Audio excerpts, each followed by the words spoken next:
And on this floor at the Wintrust Arena, 76 players are going to compete in 5-on-5 games, as well as shooting, strength, agility, in the hopes of walking in the shoes of Jimmy Butler and Jason Tatum.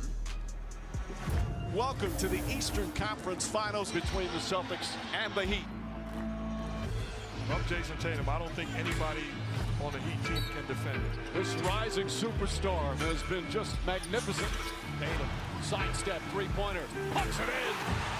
The third quarter has been the best quarter for the Heat so far in these playoffs. What a turnaround here in this third period. This is a Miami Heat avalanche. The start that Jason Tatum had sparked something in Jimmy Butler. I don't care if it's a big stage or who's watching. I know why I do what I do. Welcome to NBA Today, presented by PNC Bank. We are in the Wintrust Arena in Chicago for the Draft Combine. I'm Malika Andrews. That's Richard Jefferson, Kendrick, Perkins, and Zach Lowe. Adrian Wojnarowski is going to be by in just a bit.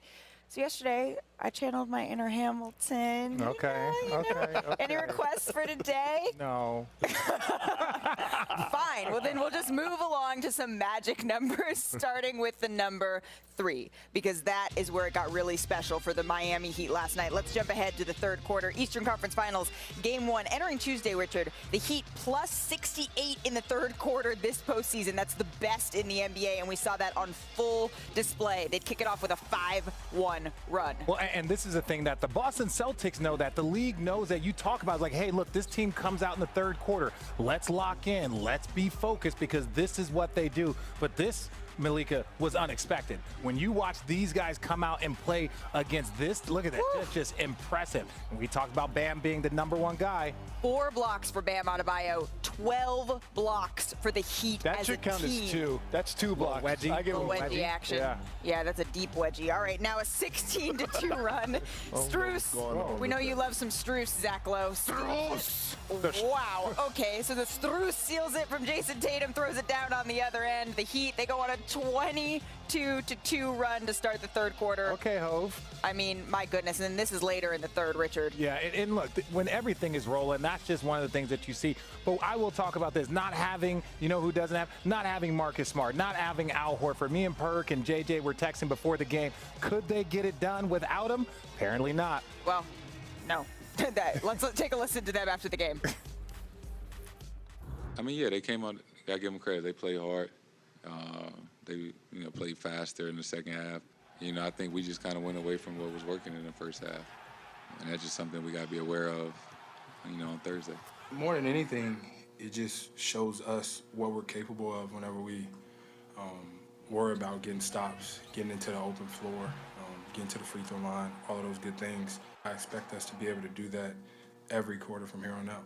Got out tough, out physical. They looked like they came out in the second half, and wanted to up their physicality and aggression on both ends, and they did that. So this is the deal. It's about the Heat turning it up, but the Celtics, they were also historically bad in the third. They were outscored by 25. They're second worst in any quarter in franchise postseason history. Boston made just 2 of their 15 attempts in the third. That's their worst shooting quarter over the last 4 seasons. I don't want to waste any time here, so I'm gonna try let's just get it, right? Yeah. What happened in the third, Richard? Fatigue. I think there was a fatigue factor, and on top of it, you're shorthanded. So you don't have 2 of your studs. You're coming off of Game 7. Game 7s can be emotional. They can also be draining. And we know that going into that Milwaukee series, that Milwaukee-Boston series, it was neck and neck. You didn't know who was going to win. And I don't think the players did either. So they were exerting themselves to 105%. They got, Marcus Smart is injured. Not injured, but he has to be out a day because these guys were pushing their bodies to the limit. You come in here, you have a great first half, you're focused, but the Miami Heat, they just started to wear on you and wear you down. And ultimately, I think that's what was the difference in the game. Nah, I'm right there with you, and I'm a piggyback on it because I tweeted after the Celtics beat the Bucks that they didn't have time to celebrate. Yeah. Like, you have a quick turnaround, a day in between where you have to travel and get to Miami, a new game plan, all the above, where the Miami Heat had been waiting on them goons from Dade County had been waiting on them at home since Thursday, right? So you look look at it, what happened was in the third quarter, one team had their legs and had the juice, and the other team didn't. I don't want to discredit what the Miami Heat did because they came out and did what they were supposed to do on the defensive side of things. But at the end of the day, this is why you don't want to go to Game 7s. This is why you want to handle your business, because you could run into a situation like this where a team is waiting on you. And from a guy that has played 140-plus playoff games, 30-something Game 7s, this is where you put yourself in that position. Well, I played 0 playoff games, but I still know that a team that was playing 8 guys coming off a 7-game series was missing 2 of those guys. That gets me down to 6 before I go deeper into my bench. That's a problem. But what happened is the Heat happened. The Heat came out of the locker room and said, oh, we were a top 5 defense all year. Here's why. They played with a much greater intensity. Bam was much more into the ball. Guy comes over, sink and field, X on the weak side all day long when you're trying to be tied on the string. And all I saw was communication. That's what championships caliber teams do. They build on communication. And even Tyler Hero was ready. So what happens in that screen is if they do decide to screen Victor Oladipo in, then all of a sudden Tyler Hero goes to the corner and then they X out. So when you look at those, they were in perfect defensive position. They were ready to go. And I'll say this. The Boston Celtics could have gotten away with that type of offensive performance in the Milwaukee series because Milwaukee wasn't an overpowering offensive team. When you look at no Middleton, so they were just a little bit shorthanded offensively. Against this Heat team, you're going to need to play that defense and be pretty good on offense, or else it's just going to get evenly or unmatched. Well, and as you guys said, it wasn't just Boston being awful.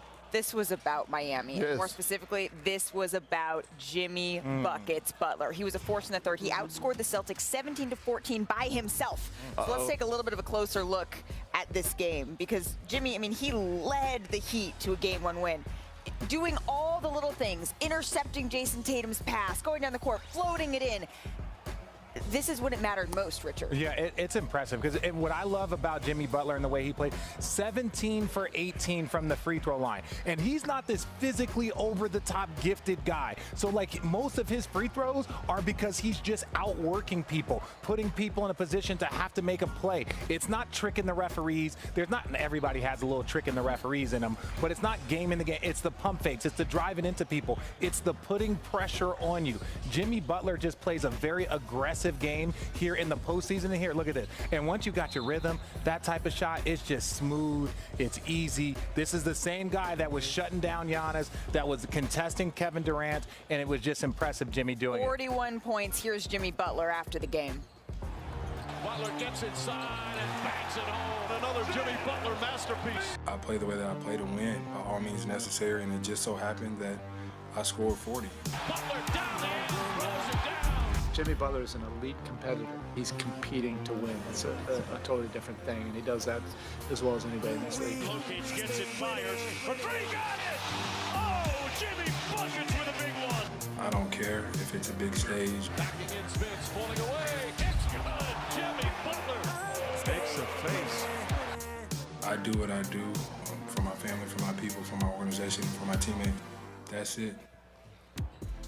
So here's the deal. Jimmy Butler already has 3 40-point games this postseason, most in the single postseason in Heat history. He's already averaging 17 points per game just in the second half in these playoffs. Only Kobe and KD have averaged more in a single postseason over the last 25 years.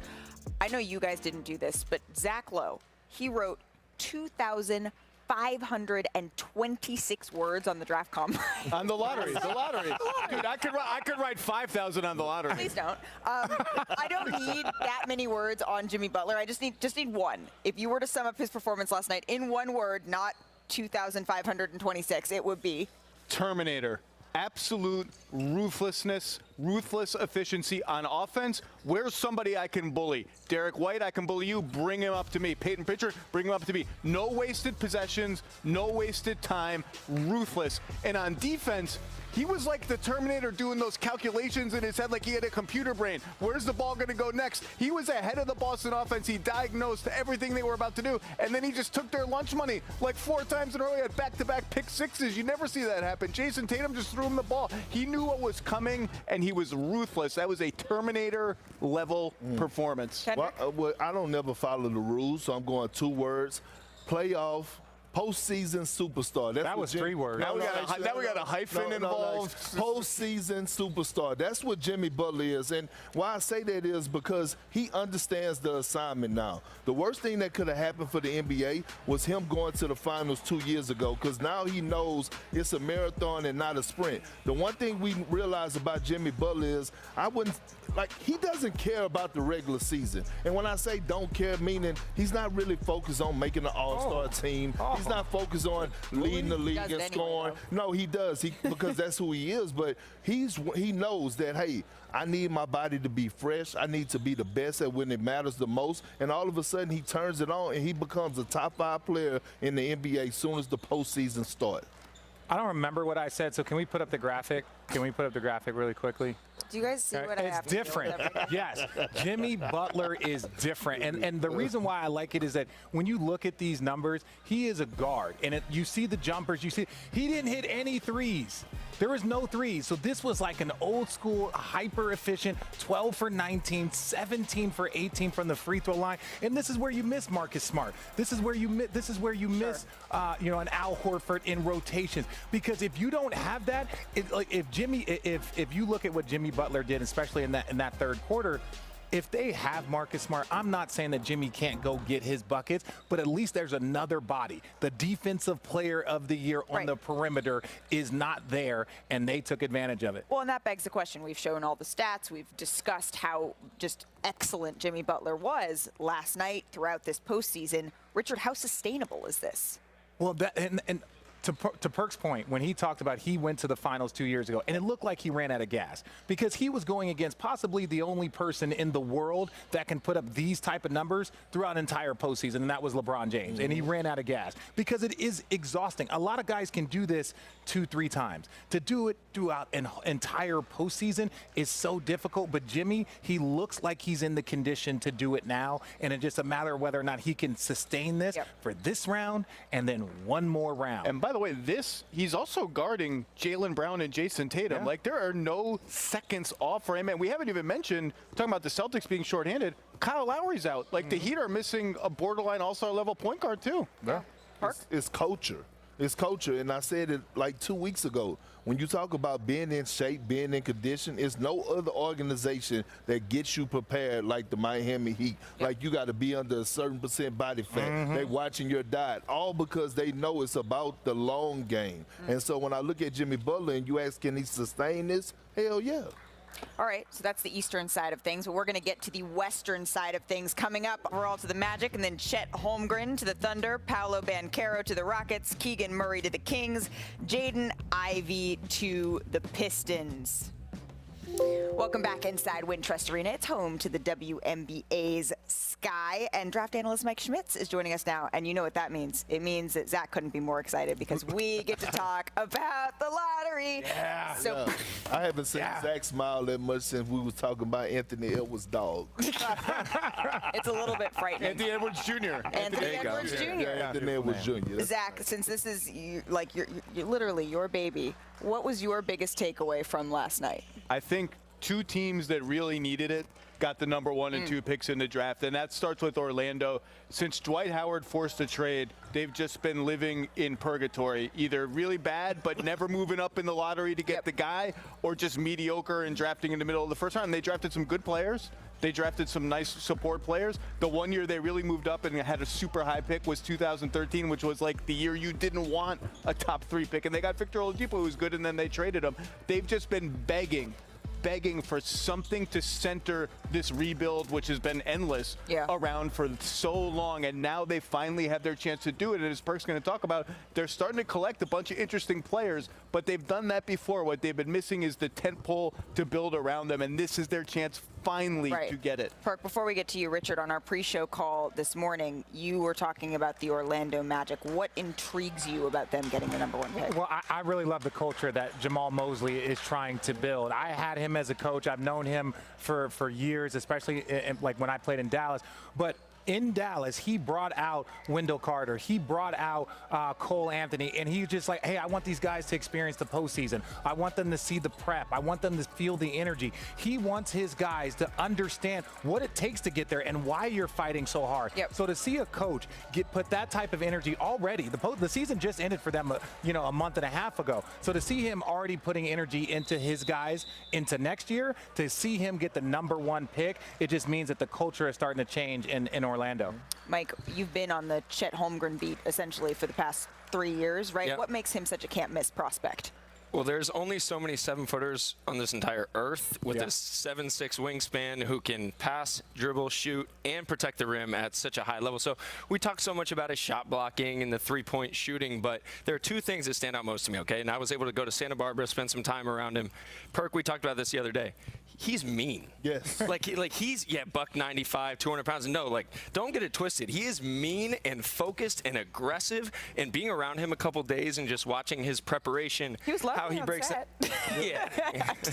Mean. You got a sense of mean. His photo on the mock draft graphic that we Listen, You don't look happy right there. He's not afraid one bit, right? So he's there early, he stays late, the whole deal, right?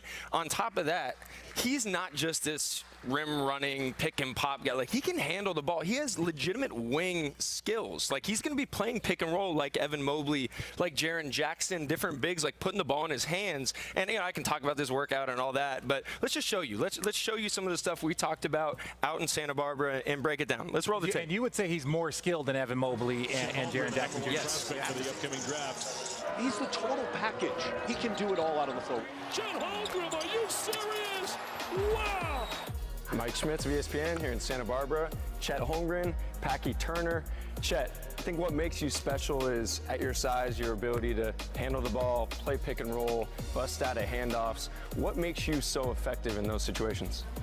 Just reading the defense and taking what they give me, not forcing anything and not trying to take something that's not there. Holmgren made it look easy. Look how fluid he is. It's not fair.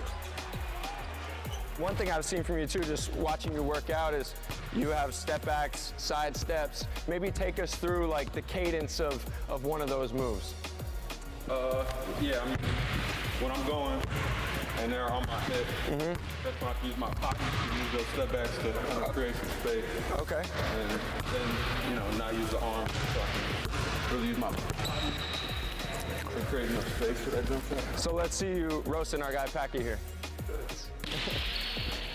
So he's getting into the ball, he's getting into you. Feel him on your hip. Stop, pop, splash. Do you believe in unicorns? I think I didn't until tonight, but I think I might now. We're going to break down your film here. This is I think, an action that NBA teams are going to use you in, right? Maybe not this exactly, but whether you're busting out of the corner into a handoff, right? So what are you reading in the defender that leads to this decision?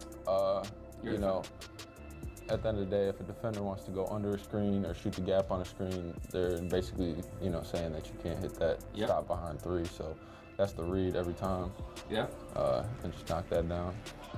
Evan Mobley, Cleveland used him a lot in these type of situations, kind of 4-5 pick and roll. What do you like about this, and do you foresee yourself kind of functioning in some of these as well? I love this, and I love that the NBA is going in this direction. And I definitely see myself doing this. What do you love about this? I just love seeing a 7-footer like myself. Obviously, Evan Mobley, great player. Come off a middle ball screen and skip into an elbow pull-up. How excited are you for the NBA game and just how open it is and kind of to be able to show some of that versatility? Yeah, no, I'm excited to be able to play in the NBA. It's been a lifelong dream to be able to, play at that level, compete at that level. So, I'm excited to show what I can do. Well, Chad, it's been great to kind of track your development, get to know you a little bit over these last few years, and best of luck along the way. Appreciate it, man. So we only saw maybe 20% of what he can do offensively given the situation at Gonzaga. So Perk, I'm going to throw it to you.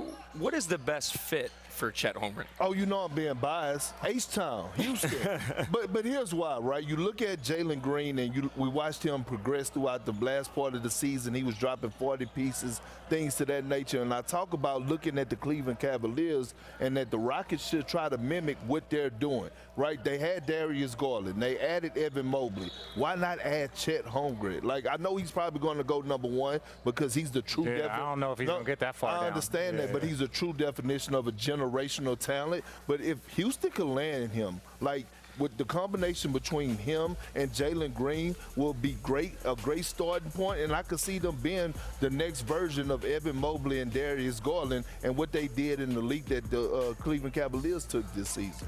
Well, speaking of the Cleveland Cavaliers, we have a special guest who is stopping by our show coming up soon on NBA Today. Mike Schmitz, thank you so much for your insight. Absolutely. JB Bickerstaff, the Cavs head coach, he secured in this round the best win percentage by any head coach in the conference finals history with at least 15 games of experience. So we've gotten the perspectives of my friends, my analysts here on set, but I want to go to San Francisco and get some insight from our reporters, Tim McMahon and Kendra Andrews, joining us now. Tim, I want to start with you here. What stood out to you? What caught your attention about what Mavs head coach Jason Kidd said about Steve Kerr? Well, first of all, Malika, I hope we're still friends. But when they asked Kidd about playing Steve Kerr, he goes, yeah, I remember. He played with Michael Jordan. He was kidding. This is Jason Kidd who will tell you the Mavericks championship team was Dirk and, quote, a bunch of burgers. So he knows about fitting in with a superstar, and that's what he said. Steve Kerr hit big shots. He fits so well with superstars. And look, Mavericks fans, they remember it wasn't just with Michael Jordan, with Tim Duncan. You go back to the 2003 West Finals, Game 6, closeout game in Dallas. Steve Kerr, 4-4 from 3, hit 3 big ones in the fourth quarter. And Jay Kidd said Steve Kerr doesn't get his just due for being a great role player. He was a winner then, and that's obviously carried over into his coaching career. Tim, thank you. Kendra, I want to get the opinion from the flip side of all of this. What did Steve Kerr say about Jason Kidd? Yeah, Malika, well, what Steve Kerr said that he and Jason Kidd have in common is that they both inherited teams with an already established core. And he says it's a lot easier to implement changes when you're working with a group that already has some continuity. Now, where he said they differ, particularly where Jason Kidd differs, is that a lot of players turned coaches were role players, not Hall of Famers. Steve said not a lot of superstar top 25 guys like Jason go on to do this coaching for a very long time. But Jason, he's different. As for what Steve remembers playing Jason from their days on the court, he said that he remembers his speed and his force that Jason played with. Maybe it wasn't translated well over TV, but you felt it when you were on the court with him. But Steve then joked, luckily, I wasn't the one who had to defend him. Kendra, thank you so much. Bringing it back here on set in Chicago. Have fun at Game 1. We have our very own head coach joining our set. JB, I got to do it. John Blair, Bickerstaff. And JB, you've had to game plan for games against both Steve Kerr's teams and Jason Kidd's teams. What stands out to you about how they approach the game and what they're going to do tonight in Game 1? Just how dynamic they are. They're both dynamic, but they're completely different in how they get it done. If you take Golden State, for example, Golden State gets done by movement, right? It's not only ball movement, but the two guys that you're chasing around the floor, and Steph Curry and Klay Thompson, are two of the most lethal guys offensively, but you don't get to just stare at them and see where they are. You have to go out and find them. You have to chase them. You know, you got big guys that have to be alert to their movement. And then with Luka, it's a lot of pick and roll, right? So it's more stationary offense than the movement, but you got a guy who's such a dynamic playmaker that he can make all the reads, and he just waits for the defense to make a mistake. And then if you don't make a mistake, he just scores it himself. So they're both dynamic. You know, you can't say one is better than the other because obviously they're both capable of getting it done. I'm sorry, I looked over there for a second because Richard almost just broke our table, so that's cool. If we're talking about game planning for Steph Curry and Luka Doncic, two of the most potent players in the game today, what stands out to you about what adjustments they're going to need to make? Well, that's the fun part of the playoffs, right? And that's why you get into coaching and try to figure out, you know, can you match wits with that guy that's across from you? Both of them are, like I said, extremely dynamic. You know, with Luka, you know where he's going to be. Luka's going to be in front of you. He's going to have the ball in his hands. They're going to bring multiple people to play pick and roll with him, and then they're going to space the ball, space the floor around him. With Steph, he's going to be all over the place. And I think that's where he's so difficult is he's going to be on the baseline sometimes. He's going to be handling it sometimes. He's going to be trailing. He's going to fill the corner. So he's more difficult to locate. But obviously, they're both capable of getting the job done with the ball in their hands. Richard, why the stank face? Well, because that little spin step back three is disgusting.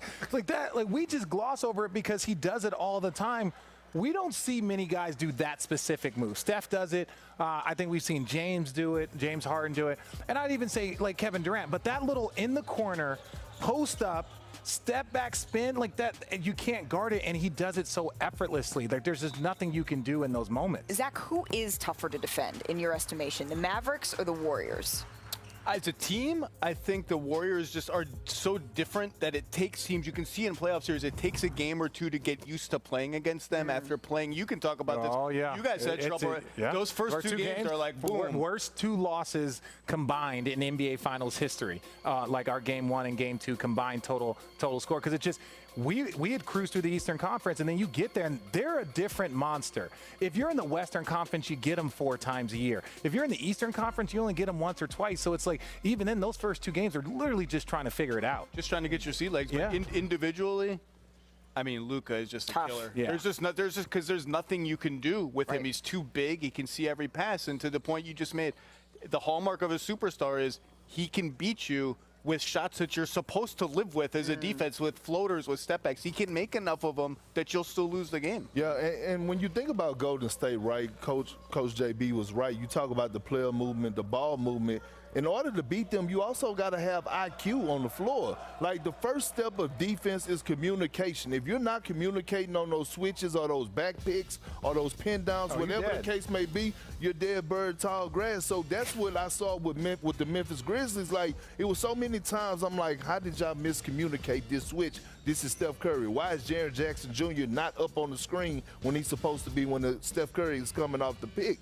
But when you look at Luka, he gives me that LeBron James type vibe, where it's like, okay, how can I actually guard him? Do I send a double team? You really can't, because he's so good at picking the defense apart, on time, on target passes. So it's going to be a fun series. That's why I'm not picking either one of them. JB, when you were coaching against Luka, Is that allowed? It is allowed. Yeah. He makes his own rules. I just, it's Perk's world. We all just live in it. But when you were coaching against Luka this year, would you say that you saw the potential for them to not only make it out of the first round for the first time, but push all the way through to the Western Conference Finals? We played them late. We played them early in the year, and we were able to beat them down in Dallas, and then we played them late, and they beat us in Cleveland. And you saw the trajectory and how they were trending. You saw that, you know, obviously they talked about his conditioning earlier in the year, and he addressed that, and to where he is now, to be able to have to carry a team.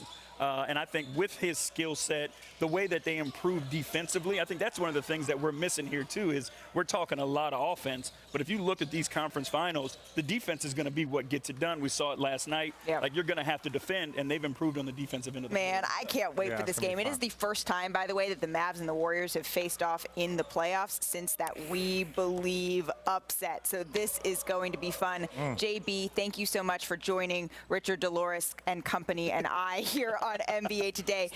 Speaking of Luka's excellence, you know who else was excellent?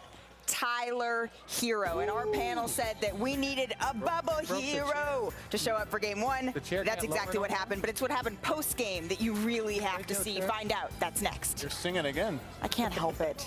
It just comes out of me. It just does. Perk, you played in this, right? No. Up against him, you find out probably right when you get to the arena. Good Lord. Damn. We're trying to talk here, and you show up with the sleeve monster got you. Fashionably late. Do you own that vest, Perk? No, but I can.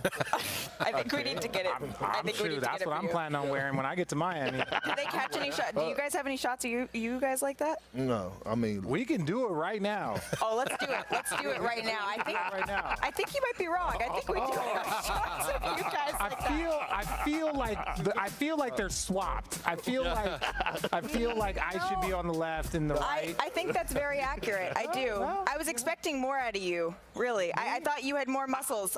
I know Zach Lowe. Look, I don't know what the FCC rules are about nudity. Well, look at Zach. My name is Zach Lowe. Nice tattoo. Yeah, look at that tat. I am the part of the highly successful Low Post podcast. And I want to bomb. Couldn't fit all. I need the other arm. Okay, where's Woj? Where's Woj? No. Do we have Malika?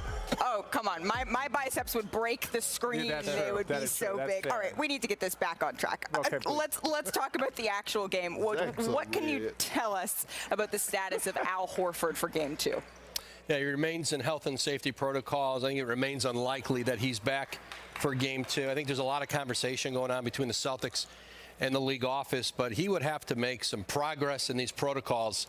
Things would have to change for him to somehow become able and active for Game 2. But right now, the Celtics are certainly preparing for the likelihood that he misses Game 2, and they go from there in this series with him. Marcus Smart was also not on the court for that Game 1. What can you tell us about his status for Game 2? Well, I'm told there was some good news today. He shed that walking boot that he was using. He doesn't need that.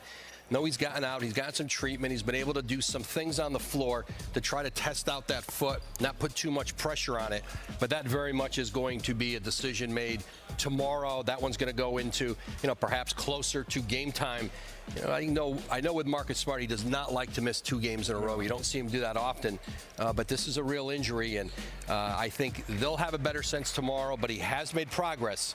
We'll see what it looks like tomorrow night in Miami before Game 2. Woj, thank you so much for that insight. Perk, when we're talking about the Celtics, we saw them get up big and then struggle in that third quarter. Can they win this series, let alone Game 2, without Al Horford and Marcus Smart, if that's what comes to fruition? No, they can't. They can win the series without Al Horford, but they can't win the series without Marcus Smart. And I think that they can win the Game 2 without either one of them. Listen, I saw this Celtic team battle adversity all this season. I saw this Celtic team going to Milwaukee. Win a Game 2 without Marcus Smart being there as well. I could touch you. Don't touch me, bro. Relax. So I think it's going 7. But they need Marcus Smart, not necessarily Al Horford, because Robert Williams is back. Absolutely. Woj, again, thank you so much for joining us here on NBA Today. Next, you don't want to miss this.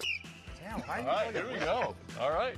I just want to make sure you understand you're going to get this once, right? So just make sure. Just make sure you're in a position to get this once. Got it. All right, here we go. Stop. Man, get it, man. You wasting my time. Max up. Here we Slide, go. you gotta slide. Here Back we go. pedal. Drop down a little bit. Slide. Touch left Hit the foot. line. Get out of there. Got it. Go. Get out of there. Go. There's 3 steps. Slide. Slide. pedal. Get out of there. Nice. Uh-oh. 1369. Woo. Why are you breathing so hard? Because you just see what I did. Yeah, it was very impressive. Okay. Very impressive. Walk through. Great job. That's Can you touch that? Can I touch it? I just asked a question. Yes, I can touch it. I'm asking, coach. though. If I jump up there, then you definitely have to be with I'm going to do it. Oh! Nice. All right, that is We get 11. into Richard. What, bro? Big picture. I'm trying, dog. Think about Oh, we can go get some steak and lobster after this? We'll think about it. Yes, everything you got, okay? All right. Here we go. We go. Wait. I wasn't ready. I thought you was ready. I thought it was on mine. It's on me or him? It's on on me. you. All right. There we go. Finish strong. Nice. How you feel? Like if I would have ran another 10 yards, both my hammies would have gone. I have a lot of third-round pick in there. A lot of third-round pick numbers. Look. Hey, okay. I know I will never tell you this. Yeah. But I'm proud of you. You proud of me? Yeah. Hey, listen. Okay. You killed it. Dog. What'd I do? Look, like some 30 years later. 30? Yeah, 30 20. years. Like, yeah, Okay. 30 years. Okay. Like, Wait around. 30 years later, your pole lane was 13 seconds. Okay. Your court sprint was 3.5. Okay. And your vert was 36. Yeah. So this is a bittersweet moment for me because I feel like I'm gonna get you a job. Let's go. But the sad part about it is that you might not be sitting next to me. No, I'm good with that. I'm good, but I'm gonna need some ice though, bro. I'm good. I'm good. I'm gonna need some ice though. Ooh. I might should have stretched. Bro, I'm so proud of you, dog. I'm telling you, I never told you this, but I am. I'm really proud. Are you okay? No, I'm not okay. Those sweatpants were not okay. I wore the gray sweatpants for the ladies, man. You know. Hey, but I'm telling you, but my ground.